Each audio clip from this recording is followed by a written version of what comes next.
Arsenal have responded, taking a massive step towards knockout qualification, beating Sevilla 2-0. After a week of disappointment, frustration and a lot of emotion, the boys turned up.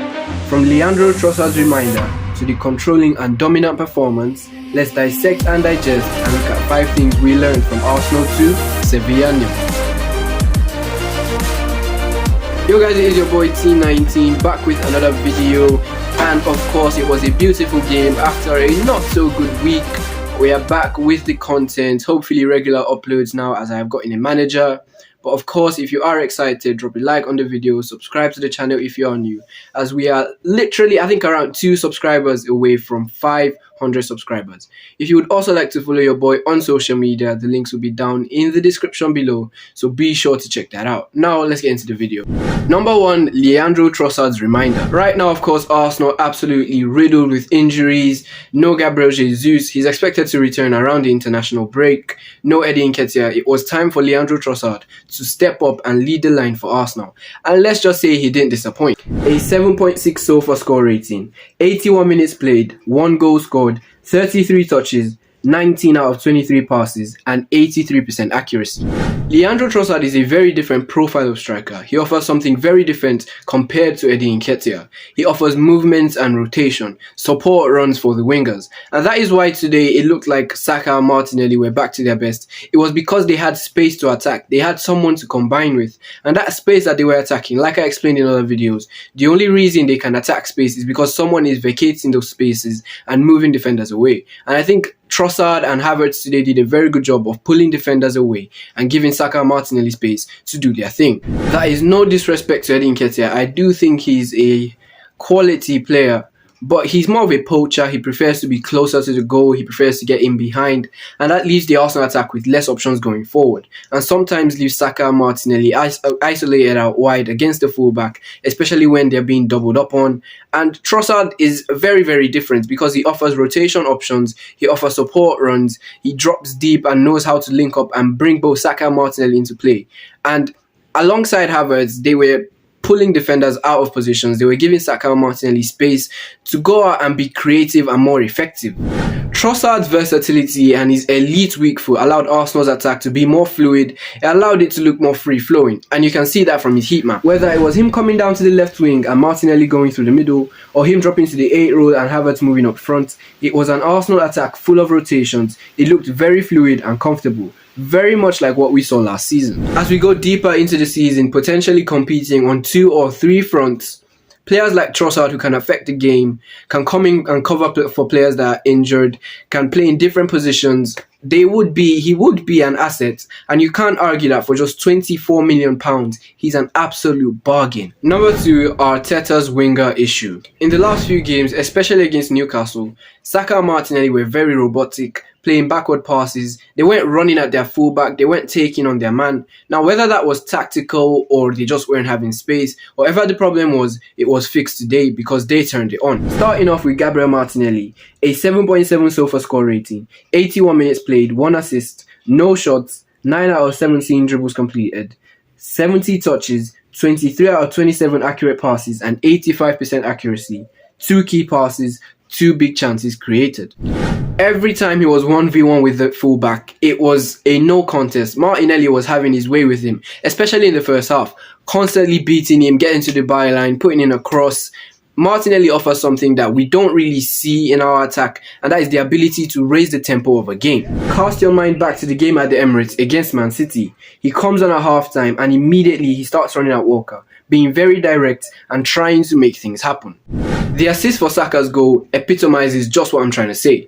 The throw-in comes and he takes the touch inside and immediately he starts running. It disrupts the Sevilla low block, it disrupts their defense, and then he's able to play the perfect ball with the right way of pass for Saka to go on and finish. Speaking of Bukayo, he had some things to say.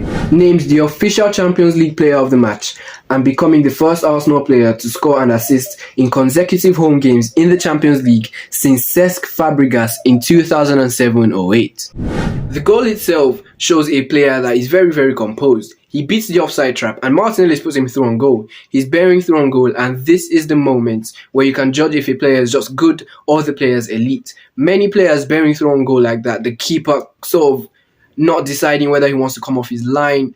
I think when keepers come off their line, they make their mind up for you. You know you're going to chip or go around them. But the keeper's trying to make it difficult for him. There's people chasing him. Many players would have had a shot, but Saka is composed. He chops the defender, gets his head up, and picks out the bottom corner. It was almost the perfect game for Saka. Obviously getting an assist as well. But he went down with an ankle issue. It looked very painful and he eventually had to come off. A lot of people, when talking about Saka's fitness, they're saying he should be rested. He's playing too many games. He's going to get burnt out. Listen, the best players play every 3 days. And I have no issue with Saka playing every game as long as we're managing the minutes and he's not playing in the sort of useless fixtures. But one thing we need to understand is look at the opening minutes of the game. He gets smashed into from all angles. He's getting kicked left, right, and center. And the journalist actually asked Arteta, and he did have some interesting things to say. When quizzed on it, he said, there is contact in football, and obviously for the wingers that want to take people on, this is going to happen. At the end, he wasn't able to carry on. Hopefully it's not too much, but I'm pleased with his performance. Obviously, he walked off the pitch. I think he did a full lap of the Emirates, and then after the game, he was walking. He wasn't in a boot. He wasn't on crutches or anything, shaking the players, doing, the post-match stuff. He was moving quite okay, so I don't think it's anything serious. But back to what I was saying, it is time for the referees to come out and start protecting players. Not just Bukayo Saka. You look at the likes of Doku, you look at Eze, Wilfred Zaha when he was in the Premier League, Jack Grealish. Defenders are afraid of getting embarrassed. They're afraid of wingers running at them, so they resort to just fouling them, kicking them. And I think, honestly, if we do not protect Saka, there may come a time where it just gets too much. He just gets that it's one kick too many. And honestly, we just have to pray and hope that something changes and Bukayo can continue to stay fit. Number 3, the midfield controllers. Before the game itself, Arteta was making a lot of statements in the media about how he wants to control games, how he wants to create a lot of problems for the opposition and concede nothing. All of that starts in the midfield. One player I think we do need to give a shout is Jorginho, because he was nothing special, but he was very effective. And sometimes that's what you need. Thomas Partey was unavailable for this game, and to have Jorginho come into the midfield, captain the side, and control the game like that, that was very, very nice to see. Even if you don't rate him as a player, you have to ask yourself this question. Why does every manager he play under call him reliable and effective? There's something about him, and we're starting to see it. He knows how to control games. He's someone you can rely on. He's got leadership quality as well. Jorginho might not be the long-term option, but he's a very, very good short-term fix. Number 4, the Great Wall of Arsenal.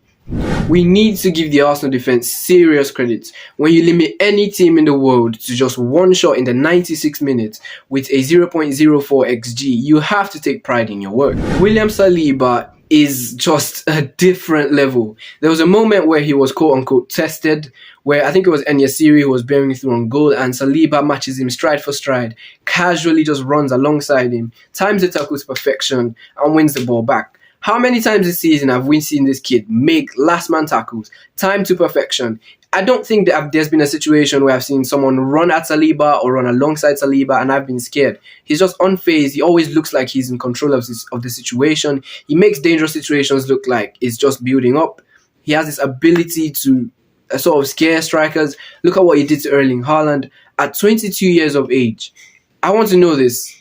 At 22 years of age, is William Saliba the best centre-back in the world right now? Number 5, Arsenal's statement. After everything that happened last week, Arsenal needed this. We needed a game where we could go out there and show the world that we are Arsenal. We can take a game by the scruff of the neck. We can dominate the opponent.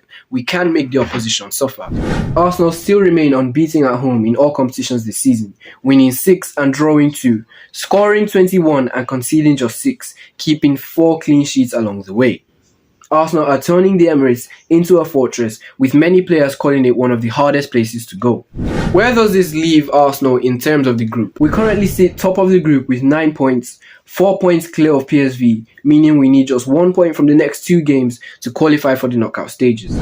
Something special could await us in the Champions League this season. Let's not get ahead of ourselves, but of course you never know in a cup competition. Yes, ladies and gentlemen, we have come to the end of this video. Of course, if you have enjoyed the video, don't forget to drop a like, subscribe to the channel. We are literally this close to 500 subscribers. Of course, if you'd like to follow me, my links will be down in the description below. Let me know your thoughts on the game. Do you think Arsenal are dark horses to win the Champions League? Let me know. I'll be in the comments as soon as this video goes out. And of course, I'll talk to you guys in a while.